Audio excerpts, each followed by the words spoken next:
all the way from Amsterdam, the Netherlands, Steven Terheide, senior producer on Killzone 3. Thanks for joining us. This is the first time we're seeing Killzone 3 and PlayStation Move in North America.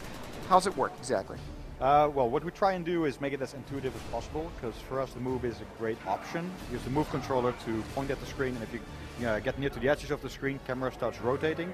The nav controller is there for movement, so you can just walk around using the nav controller, and all your kind of aiming and shooting is handled through the Move controller. You actually see the gun move a little bit in this. It doesn't immediately, every little twitch doesn't make the camera start moving very quickly. It doesn't need to feel disorienting for people, but at the same time you do need the right speed in order to be able to turn around and get kind of the right feel for the hardcore players, because they really like that sense of speed, that they're able to kind of scope the battlefield and just quickly turn around. You would instantly think, playing Killzone, that throw a grenade, you would actually do a throwing motion, but then when you think about it, wait, that would mean you were pointing up. So. Well, the thing is, obviously we've got all the same buttons that we have for the DualShock, so all the functions are still there, but we can now do gestures as well. So it feels really intuitive to, you've fired off a couple of bullets and you want to do a reload, just a quick flick of the wrist and you reload. Grenade throwing was something different, because indeed everybody thinks that that's a good way to throw a grenade, but you want to be able to aim where you're throwing your grenades. What we did is you press L1, take out a grenade, start cooking it, and then you can still aim where you want to throw it, release L1, and you throw your grenade. Let's segue from the Move to multiplayer. Are you going to be able to play against people using a DualShock if you're using the Move and vice versa? Right now what we're doing with playtesting is figuring out if one or the other has an unfair advantage.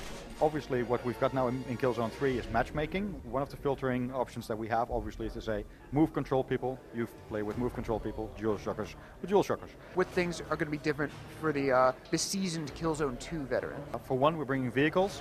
It's a long-standing fan request. We want to see vehicles in Killzone, but we just felt that we wanted to get some special vehicles, and rather than having your regular tank or jeep in there, let's say, okay, let's get a jetpack in there. Change the game completely. All of a sudden death comes from above, which is really, really nice and changes the game.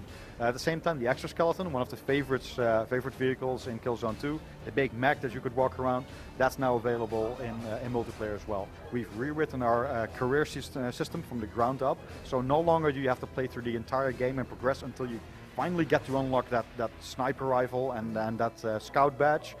You now actually get to choose that right from the beginning. Obviously we're introducing things like brutal melee in there, we've got move support, 3D support, all those things are in multiplayer as well. Clearly tons to talk about with multiplayer, but now that we have a date, we know we're going to be playing this, everyone's going to be playing this less than 6 months from now, February 22nd. Steven Terheide, thanks for coming all the way out halfway across the world to talk to us about Killzone 3, and we'll be talking again soon. Absolutely.